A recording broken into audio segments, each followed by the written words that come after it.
My name is Mobilisation, and I am the moderator for today's digital dialogue. For the benefit of participants who have a visual impairment, all speakers will begin with a short description.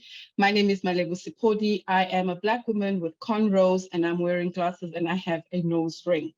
Today's discussion is our second digital dialogue focusing on elections. As usual, these conversations are quite dense and quite interactive, and we will try to get through as much information as possible. But I'm looking forward to this conversation, particularly 2024, some have said is a great election year, or one of the most important election years. So youth populations around the world often feel disillusioned by government systems and structures. However, technology is opening spaces and places for greater youth participation and agency in democratic processes.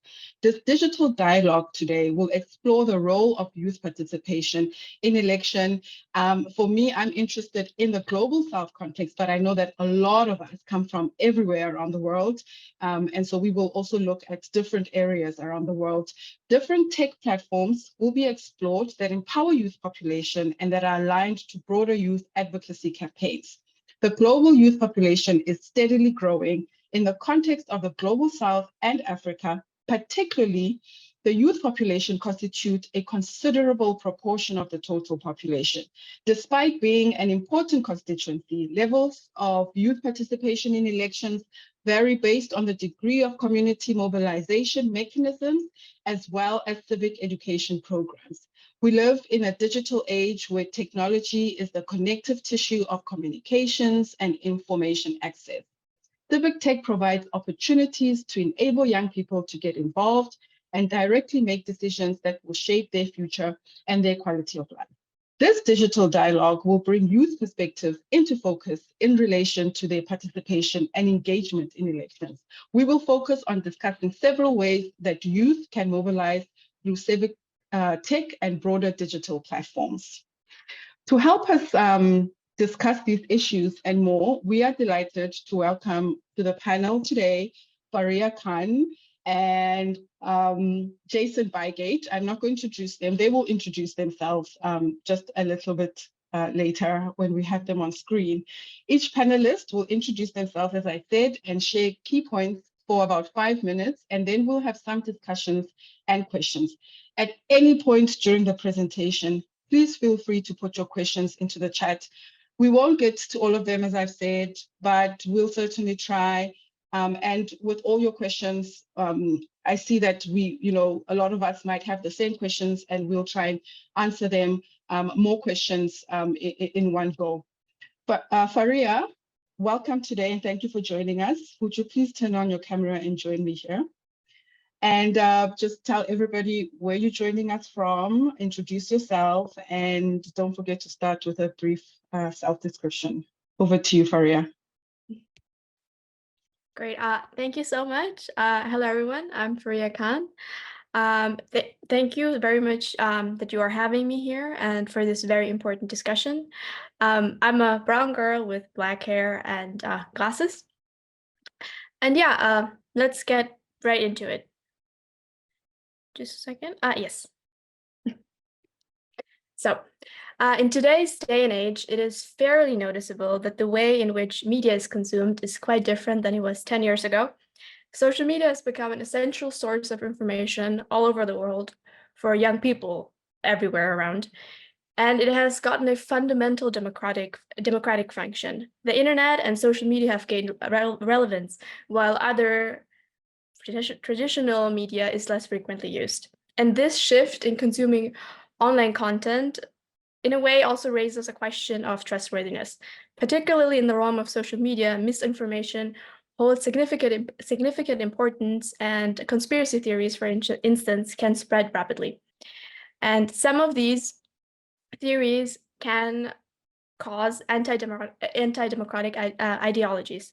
And for this reason, it is essential for young people to be prepared in handling media. Nevertheless, media literacy is not always taught in schools. And this lack of education can be for various reasons. For instance, teachers often lack suitable media training to incorporate modern media into their curriculum. or schools are inadequately equipped for media education measures. Moreover, there's a shortage of time and a suitable subject in schools dedicated to media literacy.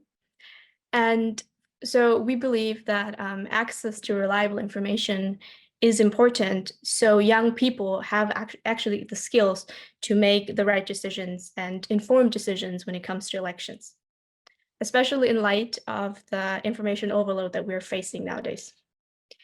However, while digitalization and newer technologies have its difficulties to some extent, it provides a great chance to reach out to young people. For instance, the Austrian National Youth Council provides digital youth checks prior to elections, where all the political parties are asked to share their views and plans in tackling and addressing relevant topics to relevant to young people. And this document is then shared with the Austrian youth via different platforms, such as social media channels or a website. And what is special in Austria in this regard is that our National Youth Council has a special status as a social partner guaranteed by law since 2001, which takes the interest of young people directly into account. In this practice, this pretty much means that the National Youth Council draws up statements and is a member of various working groups of federal ministries and institutions. And this status makes it possible to make the voices of young people heard in more political processes and decisions. Yes, and we, for instance, have a national working group for youth dialogue and youth participation with stakeholders from all policy levels coordinated by our National Youth Council. And furthermore, in Austria, there's also a youth check when laws are drafted, which is supposed to analyze the effects of respective law on young people. Yes, and however, in practice, this youth check has been rather inadequate, just because the check needs to happen before the law is formulated rather than right before it's finalized. However, while these measures are in place in Austria, there's a lot more steps that need to be taken in general, globally, for instance, because young people don't just need to be encouraged to participate. There needs to be a need. There's a need for good conditions that appreciate and promote engagement of young people, because politics should be seen as a cross-generational project, and their knowledge of both sides, both the elderly as well as young people, should be valued equally. But that is rarely the case. Often we hear the accusation young people are not interested in politics, but we know very well young people are interested in politics, such as, for instance, in environmental issues that affect the global south quite greatly. For instance, according to our volunteer report from the federal government of Austria, for instance, among 50% of young people are engaged in voluntary activities. So for us, it's less the lack of interest of young people, but more the lack of opportunities for political engagement. So we shouldn't ask ourselves why young people aren't interested in politics, but rather reverse the question and ask why so often politics shows little interest in young people. With numerous initiatives in the last couple of years, young people have shown that they want to stand up for issues and concerns that concern them. For instance, the Fridays for Future movement, awareness has been raised globally by young people, and it is important that we listen to these actions, initiatives, and tell the young people that we heard them and that we do take them seriously. And young people are still underrepresented in political institutions as well as offices, and decisions are often made without the involvement of young people. And for instance, the National Youth Council of Austria, as a lobby for young people and children, we advocate for youth participation on all levels, including EU level, so that the decisions are not just made for, but with young people, and young people can and want to speak for themselves. We need to give them the chance to do so. So we provide them with various opportunities. So we, for instance, organize dialogues between young people and politicians on various levels, on European, national, as well as regional level. Next month, there will be 2 events between the European Parliament as well as other with young people, so they get the opportunity to engage in a dialogue on an eye-to-eye level and discuss their concerns. And these measurements aim to provide politicians with insights into the realities of what young people face every day. So we believe the key for youth participation is directly engage with young people. Thank you. Thank you so much, Faria, for those points that you've made. Things to think about. I'm particularly glad that you brought up the issue on apathy, voter apathy with young people, and I'm sure we can stretch it out further. You can turn off your camera, thank you. I'd now like to welcome Jason Bygate to join me on the screen. And Jason, just tell us where you're calling us from, and you can share your opening comments, and don't forget your self-description. Thank you. Thanks, Maleva. Thanks for having me. I'm joining you from Johannesburg in South Africa, and I'm a white man with some facial hair and glasses. Unfortunately, not particularly young anymore. But thanks for having me today. My focus is primarily on digital inclusion and the use of technology for impact outcomes.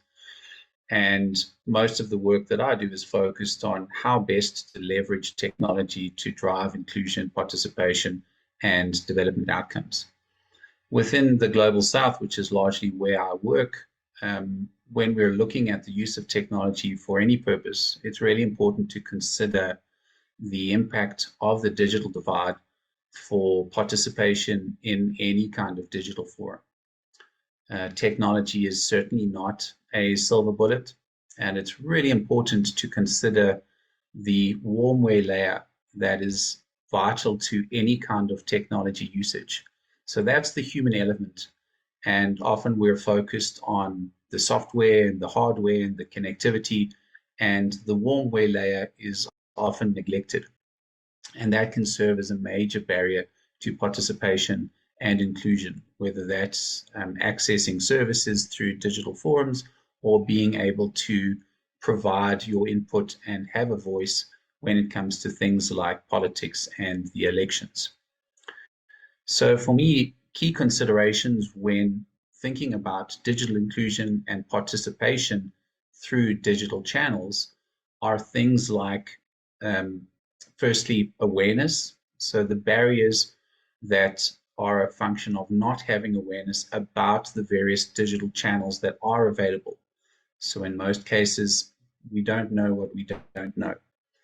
The other barrier that we see consistently, and this is the one that's often focused on, is the access barriers, and that relates to both access to technology, so devices that we might need, access to connectivity and data, both in terms of coverage, but also in terms of cost, and then also as the skills that are required, the literacy that is needed, so the things that Farai was talking about. There are barriers to access linked to digital literacy and the skills to navigate various digital platforms. And then finally, we have adoption barriers. So young people are certainly more digitally literate, but there may be barriers to the adoption and use of technologies to have their voice heard. And those adoption barriers are fairly well documented in various theoretical frameworks, but usually they relate to the perceived usefulness of any given technology, and then the ease of use of that technology. So if a technology is not seen to add value and it's not easy to use, then the data tells us that technology will not be used. So there is no field of dreams when it comes to technology.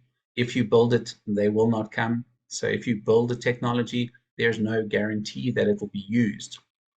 So it's really important to focus on that warmware layer when considering the use of technology, whether it be for service delivery or participation within things like elections and politics. Technology does provide an excellent opportunity for engagement and participation and inclusion, but unless we're considering the barriers to the use of that technology, we're simply adding another layer of exclusion and another layer of inequality to add on to the existing levels of exclusion and inequality that we experience, in particular across the Global South. Thanks, Maleva. I'll pause there.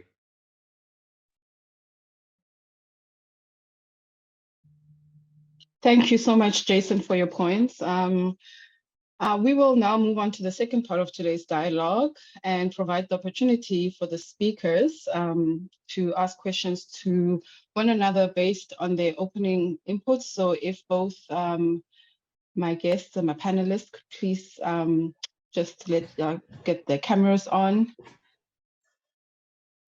So I don't know, you know, as we're saying, we are actually looking at the global context, and a lot of our guests today, you know, we represent many parts of the countries, and as I've been seeing in the chat box, that we come from, you know, various parts around the globe. And just for those who've joined us, if you have any questions, any comments, and just throw it in the chat box and let us know where you are tuning in from today. So I don't know, between Faria and Jason, do you have any points that you picked up from each other that you want to actually address before I ask questions that I have and questions that our esteemed guests have? I'll start with you, Faria. Anything that Jason said that you'd like to just expand on or ask them a question?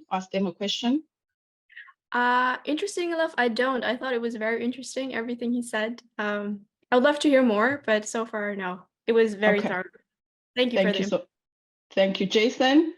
I'll give you an opportunity to pick, because you did pick one or two things, you know, on what Faria was saying. Do you want to expand more on that? Yeah, thanks, Mario. I don't know if it's necessarily a question, but I think that what Faria was talking about in terms of the role of youth councils and organized participation within the political landscape, I think is a really important consideration as we look at certainly the global South.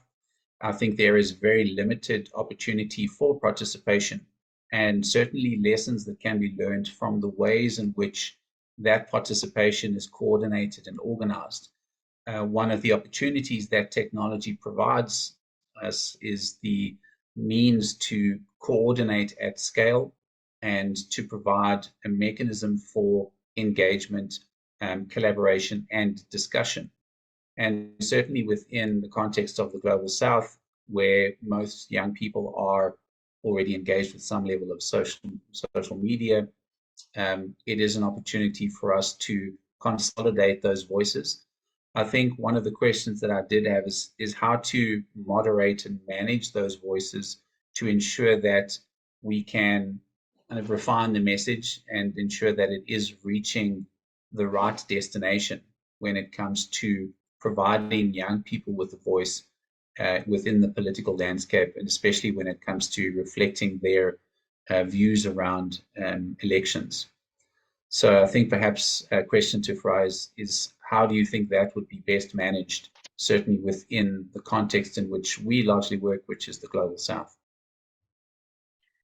I feel like it's quite important to make young people heard, especially in terms of politics. Very often, young people advocate for what they believe in and what they want, so they express their issues, but it isn't always addressed by politicians. So what I believe is important is that overall, first of all, media literacy is taught in reaching young people and teaching them how to find the right information to make the right decisions in elections. If we tell them go vote, but they don't know what they are voting for or what each politician, what they actually stand for, we will have more young people voting. But will the outcome be as great as it could be? The first step should always be education for young people, so they know what they are voting for and what impact that they can have. So we should teach them about what their voice can do and what they actually are voting for. And then we can look into participation and, you know, get going and get voting and everything in that direction. But first, education is key, in my opinion. And then perhaps if I may, Malebo, just a follow-up question. Yeah. How do we manage misinformation within the digital space, where there is a real lack of credibility and a lack of discretion when it comes to selecting credible sources of information? How would you say we should best manage that misinformation and fake news, forgive the phrase, Yes. for young people. Okay.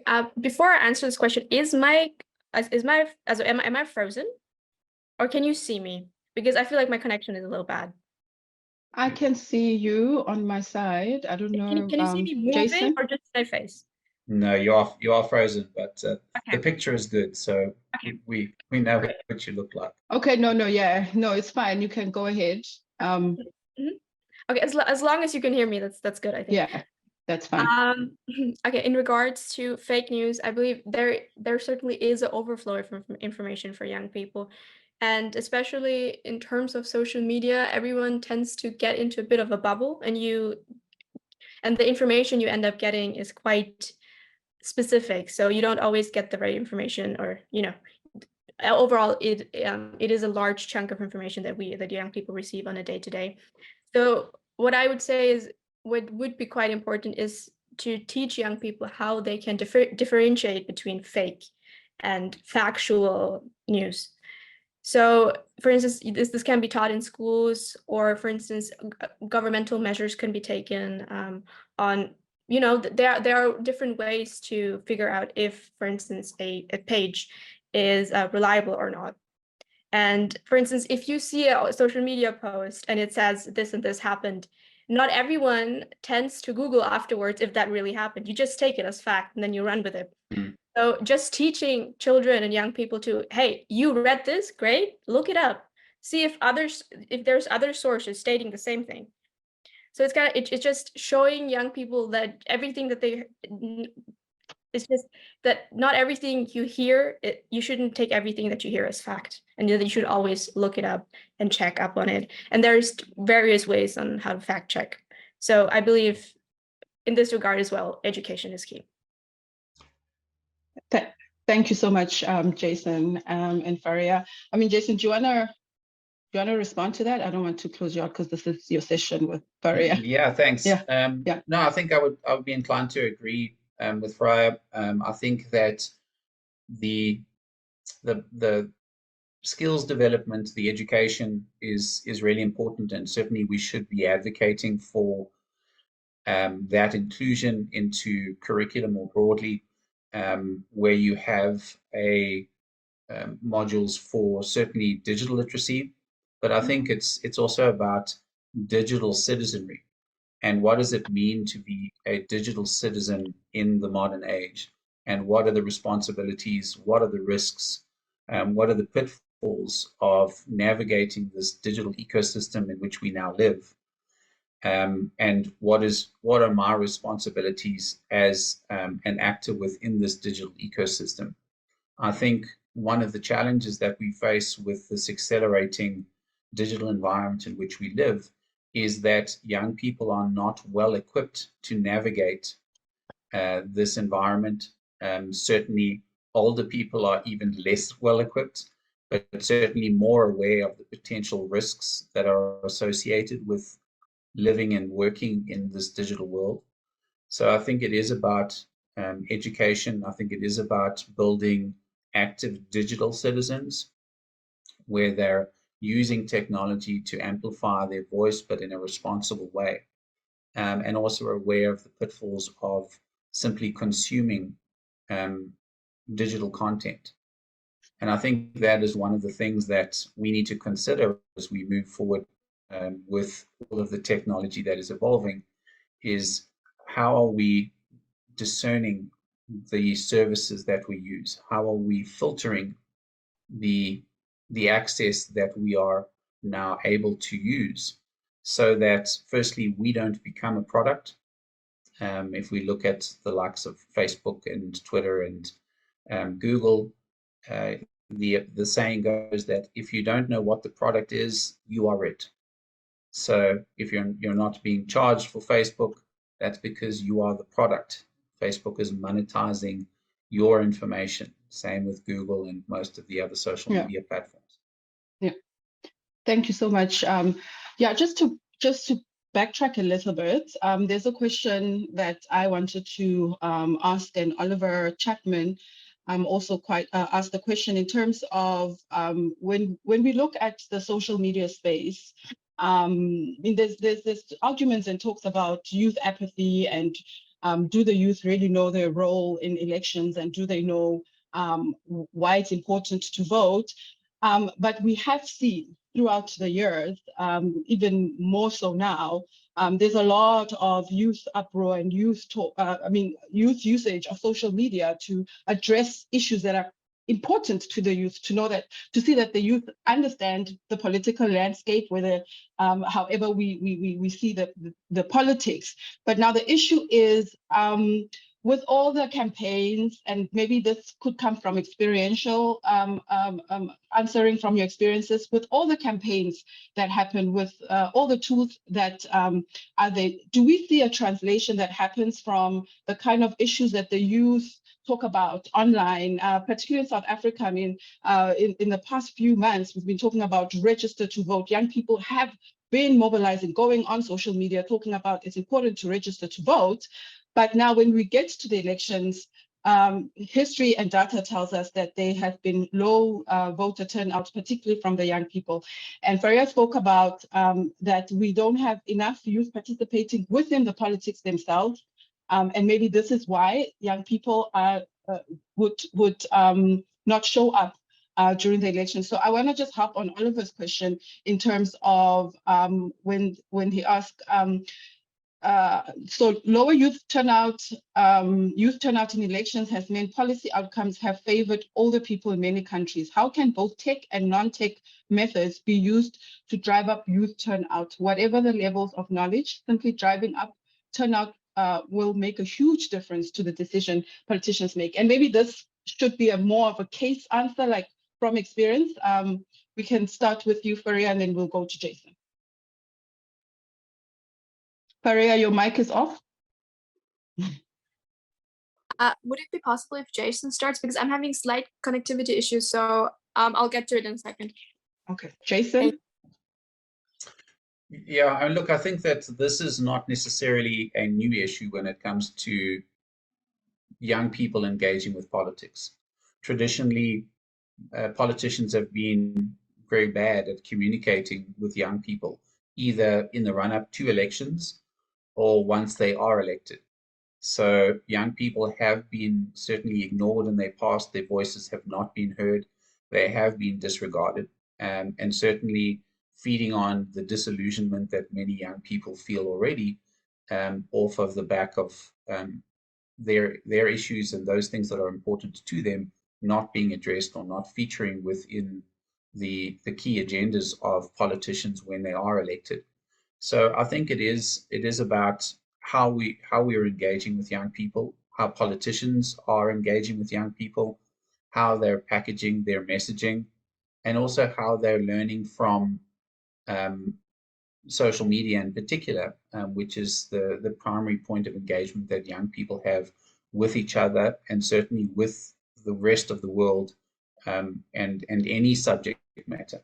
So I think it is about taking a deeper look at how young people are engaging with each other, how they're engaging with content, and also speaking more directly to the things that are important to them.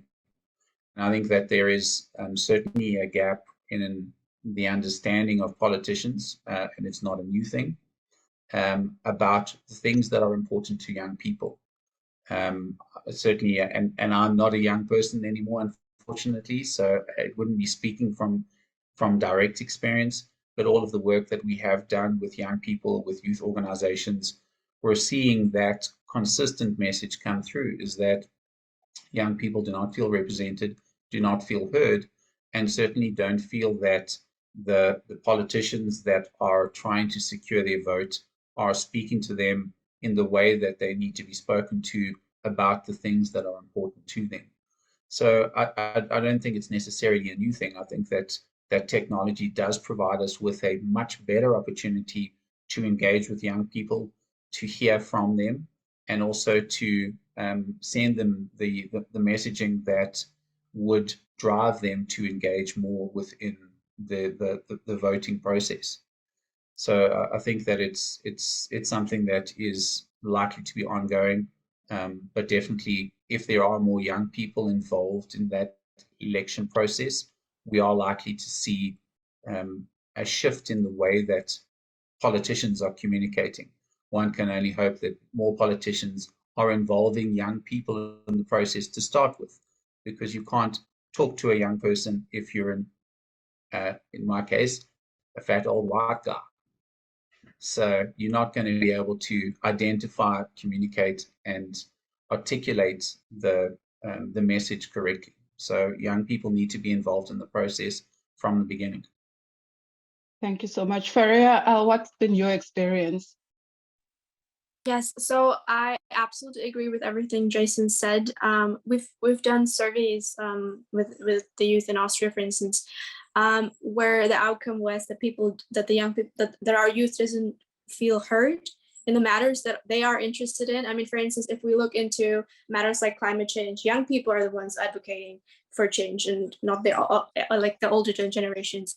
So I feel like in a way to reach young people and to get them to vote and drive for a change, we need to understand ourselves that we need to listen to them. If they engage in all these things, we need to make sure that they know that all of this will have an impact, that they are not doing this for nothing. And while technology is a great tool to engage with young people and to get them on board, we need to make sure that they feel like that they're being listened to. You might reach them, but it's about catching their attention. It's about getting them to understand why they matter, because once they understand that they matter, they will understand that their vote matters. So always talk about the issues that young people are facing. We are a huge chunk of the population, especially in the global south. Like compared to Austria, you have so many more young people than we do. And I feel like politicians very often forget how much of a population actually consists, like how many young people are in a population, and how very often, for instance, in the global south, they do take up the majority. So it is important to realize that if we don't give young people the attention, and in general, if we don't focus on their issues, we won't quite be working as a democracy. A democracy means that we take into consideration everyone. And so we do have to take into consideration young people as well, not just when we are looking for them to vote, but also when we are making the measures, when we are implementing the law, because they will be affected by them. So we might as well listen to them while we make our decisions and take our measures. Thank you so much. So it seems like there's a disjoint in communication between, as we say, the young people and those who get elected, you know, and in terms of young people are not heard. That's what I'm hearing. Now, the question is, do young people know the tools that they have at their disposal in terms, and they are using the tech disposal, but are just not showing up because they feel like they're not heard, etc. So this is an interesting conversation. In a few minutes, out of a request from our sign language interpreters, we are going to take a 3-minute break just to drink water. But I would also request that we go back to our social media and tweet about this conversation. It's hashtag digital dialogues, and you can tag at ICS Center and at Civic Tech Africa, and then just use this 3 minutes as well to formulate your question and put them in the chat box. Even though we don't get to answer them, they help us also continue thinking about the points. But before we go on the break, Jason, I just want to bring you in here in terms about when we look at, tech comes, especially when we look at the global south, the access is an issue, right? We have many people who live in areas where, there is no tech access, and how many people have access to actually, be able to engage online digitally. And also there are ways that we exclude, communities who live with disabilities. So in your experience, what other ways can Civic Tech, explore the tools and campaigns and awareness to become accessible, not just to those who are able to get on their mobile or on their machines and tweet or, post stuff and be part of this campaigns, those who particularly do not have access, how can we use Civic Tech tools to reach them? So I think there's those three items that I raised before are really critical to consider. I mean, and that's really what drives the approach and the work that we're currently doing with UNICEF as part of that AAA approach. So how do we drive awareness? How do we drive access? And how do we drive adoption?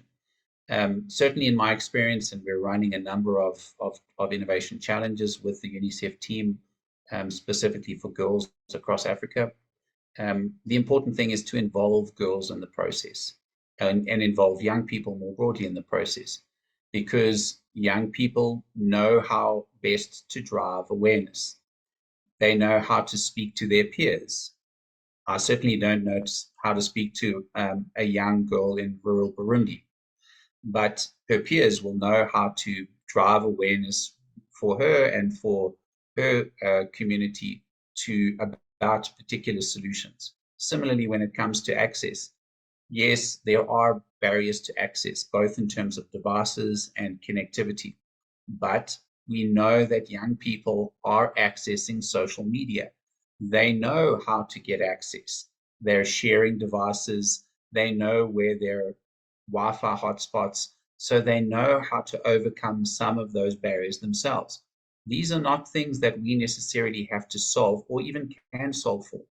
So again, if we're putting the power into the hands of young people, they are certainly resourceful. They're certainly clever enough to navigate those barriers around awareness and access. When it comes to adoption, that's more about where we have a responsibility, certainly as technology providers, to ensure that there is value being delivered by the systems. There are thousands of systems available, but we need to make sure that these systems are delivering value to the users, and also that they're easy enough to use. Because we have issues around digital literacy and even literacy from a language point of view, there is another level of divide when it comes to the digital divide, and that's related to cultural representation within digital ecosystems. There isn't cultural representation within digital ecosystems because systems are primarily built by the West or the East. We don't have representation. We don't have cultural indicators within the metaverse, if you will, or within digital ecosystems. So we need to consider how we can better reflect the diversity of culture within this new digital world in which we live. And young people are critical to provide input in that process. So when it comes to building system, it has to be a process of human-centered design. There has to be co-creation in the development of systems, and we have to allow young people to participate in designing systems that are meant for them, to reflect their perspectives, their cultures, their opinions, but then also to pass the power across to them to drive awareness and access within their own communities. Thank you so much, Jason. So we are going to take a quick 3-minute break. Just take a sip of water and keep tweeting and posting your questions. So it's 16:42 on my side on Central European Time and South African Standard Time. And we will come back at 16:46. So whatever time yours is, just come back at 46. We'll see you just now. Thank you. And let's just boil over the questions for the panelists that have been asked on the side, on the chat box. Thank you, everyone. See you in 3 minutes. Welcome back. Everybody, thank you so much for your understanding, for the break that we needed to take.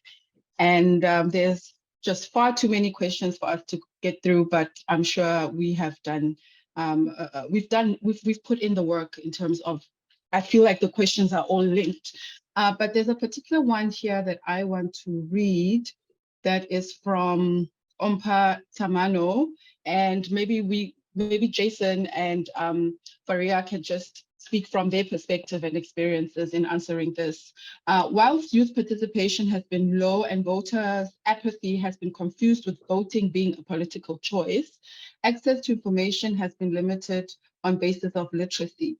Are there government initiatives to improve youth participation using language mechanisms that are more accessible to the youth? In terms of the work that you do you do work with government, and have you seen that the government understands how the youth wants to be spoken to, and particularly not just using the language of English in the global South context?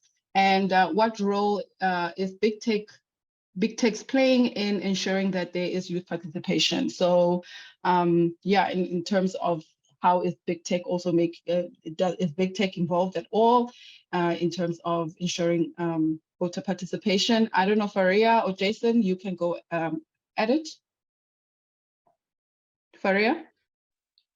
So in regards to the Austrian National Youth Council, we actively work with our government in the way that we have national working groups where we discuss various topics on what is important to young people right now. For instance, a couple of weeks ago, we talked about a new vaccine that was made free for young people under the age of 30. That was something that was quite important to us, and we had quite a bit of discussions in regards to that, and we did a lot of advocacy work in that regard. So we are always in touch with our national, in our national working group with governmental institutions, so we can advocate for young people directly. And in terms of technologies, we are quite active on social media. We in general, we have a website, and we have a bunch of different initiatives where we not only engage with young people, we also provide information material. Yes. Thank you. And yeah, go ahead, Jason. Yeah, I can come in there, Maleba, just in terms of big tech. The general rule of thumb, when you're asking any question about the big tech, is you can answer that with, is there any money in it for them? So if the answer is yes, then they'll be involved. They'll be looking at how to participate in that process of engaging with young people, regardless of what it's about. I think that one of the key issues that we face, and giving it some thought during the break, when it comes to how the various aspects of the political spectrum are trying to engage with young people, and if we look at what is driving social media and things like influencers, I think unfortunately politicians face a crisis of authenticity. And if we look at what drives engagement with the likes of influencers and users of social media that have millions of followers, for them, one of the key things that drives their following base is authenticity. And within the political landscape, that is, in essence, in many ways, a contradiction in terms, as you talk about politics and politicians and authenticity. So I think that is a key barrier to having conversations with young people. If they don't believe that politicians are authentically engaging with them, they're not going to participate, they're not going to engage. So I think that certainly should be a focus for messaging with young people or engagement with young people is how do you ensure that you are authentically engaging and you are not just delivering political newspeak. So I think that for me is a key consideration when looking at the messaging channels that politicians are using and how they're engaging with young people. Thank you. There was a question that was asked just before in the lead up to this conversation. I can't seem to find it, but it was around, and this is something that I've been asking for in terms of any case stories that you have. So the question is, can you share some success stories? Because it seems like we know what needs to be done, or the tools are there, or so there's work that has been done. But have there been any success stories, and something particularly for you, Faria, is there something that can be replicated? Because it's quite difficult to do a comparison between the West, and say, oh, things that work here would work here. And then Jason also just coming in and saying, is it possible to learn lessons from the West? And have you seen any success stories that are self-determined and not just focusing on who's getting it right? Faria? Oh yeah, my mic is on already. Great. So I would say we had a bunch of initiatives that we advocated for that ended up being implemented. For instance, the most recent one was for the HPV vaccine, because the prices for this was, I believe, over like less than €1,000, I believe, which is quite a lot for the average young person in Austria. And they made it free for young people up until 21. And but by our definition, young people or youth goes from up until 30. So we advocated that the age range is increased until 30. So now it's free for everyone under the age of 30. And this is like, for instance, when we had campaigns for that, we had a lot of discussions in regards to that. So this is, for instance, one success story I can tell you that's rather recent. Other than that, we consistently and regularly have dialogues with politicians where we invite young people all over Austria. And what I love and find great about these is that we also have people from rural areas who are involved. So not just from the cities. And we have them on regional level, so it's not just in the capital. And young people can share their concerns and any kind of issues they're facing right now. And then the politicians get an insight on what's happening in their lives and then implement those. We also had yes? No, go ahead. So we also had mental health concerns, for instance, after the pandemic, where some initiatives were taken, where we talked about what young people are suffering from right now. For instance, in the pandemic, due to the lockdown and everything, there's been quite a few mental health issues going on. So we advocated in that regard, and there were measures made in that area. So okay.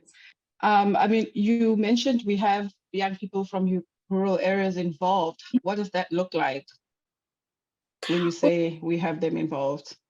Oh, so how it usually looks like is that we have an application call where pretty much everyone can apply, and then all of the participants that have applied usually are picked, depending on the seats, but they're picked. And then so what we try to emphasize and generally focus on is that everyone has the chance to participate. So so we try to also look into the fact that people from rural areas are also involved and listened to directly, because we don't just represent anyone, we don't just represent youth that is in Vienna, for instance, which is the capital, but we represent every young person in Austria. So we try to take that into account with everything we do. Okay, thank you. Jason? Yeah, thanks, Maleba. I think in terms of case studies and things that have worked, certainly the UNICEF team has been fairly active with their U-Report platform. So they have a digital platform that operates across multiple countries and provides a channel for young people to provide their input and feedback on a range of issues, but also to access various kinds of information. Often, I think in many countries that's zero rated, so there isn't a data cost for using their U-Report platform. And also they manage language variations so that the information is presented in a range of different languages given the country in which it's being accessed by. So I think there are a number of initiatives that are working fairly well.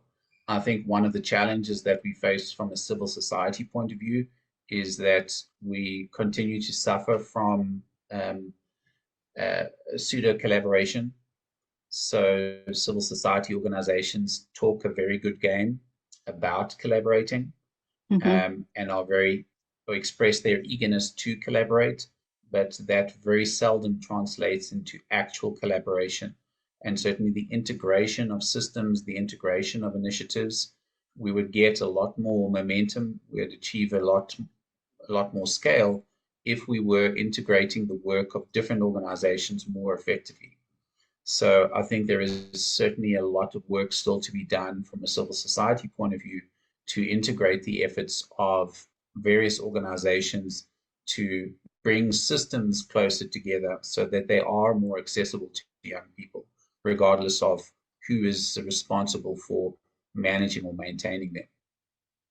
Thank you so much. I agree with Moses in the chat, who says this is a complex issue given issues of ethnicity, resource availability, ICT infrastructure, behavior of politicians, and skills development in a particular country, especially since we are looking at a global context. And I think this is just a tip for that we can continue the discussions. And I know that many institutions and organizations and young people are having these conversations. So thank you so much, Jason and Faria, for joining us, and the challenging insights and the work that you do is quite important. As we close, just one minute from each of you, the closing remarks, but one thing that I would like you to consider is a question from Maria Luisa from Brazil. And this question was posed for Faria, but I would like to hear it from both Faria and Jason in your closing remarks, your answers. It says, how can we work in favor and help to shape the new leaders from youth generations into working into politics, even if it means challenging the status quo? So we've been hearing the fact that politicians don't listen, youth voices are there, but are they being heard? Are youth participating in politics, et cetera, et cetera? Do youth run for office, et cetera, et cetera? So yeah, just considering in terms of how then do we shift the post and say, how do we use the digital tools for youth to be interested, and how do we then communicate for the politicians to understand that the youth are saying something? And that would be your closing remark. Faria first, and then, but let's start with Jason and then close with Faria. 1 minute, Jason. Thanks, Malewa. I think, yeah, maybe from our side, just taking a step further back, I think the starting point is to trust young people. Trust that young people know what they want. Trust that young people can use the channels if they're given access to them and they're helped to navigate to find those channels to make their voice heard, and also make sure that young people are participating in the process from the beginning. That's certainly the precursor to any function of digital technology, whether it's driving involvement in elections and voting, or accessing services and participating more broadly as active citizens, regardless of where they are citizens. Thank you. Faria? Yes, I agree with Jason on this one. In particularly, it is important that we involve young people from the very beginning, not just when we have implemented measures, but while we're taking them and while we're discussing, should we take the next step, should we not? And it is also very important to also look into youth-led initiatives. So invest in resources and look into other platforms for young people as well, and fund them and support them, because there are young people out there that are already working or that they want to, and we need to encourage them to do so. And if they're already doing it, that we support them with the projects that they're working on or the initiatives that they're currently striving for. A great way to end a quite interesting and thought-provoking conversation. Again, thank you so much to our panelists, Faria and Jason, for joining us today. And we have posted their bios online, and you're able to read up more on their work that they do. And thank you to our international sign interpreters and captioners for their work. And finally, thanks to our audience for joining us today and your great questions. And this has been quite a riveting and interactive session. And let's not stop here. It is quite a broad topic and one that we can extend into wherever we go. My name is Malevo Sipodi, and it's been a pleasure hosting this session. All our dialogues are available as for on-demand viewing on the digital dialogue section of the center's website, and the link will be posted in the chat.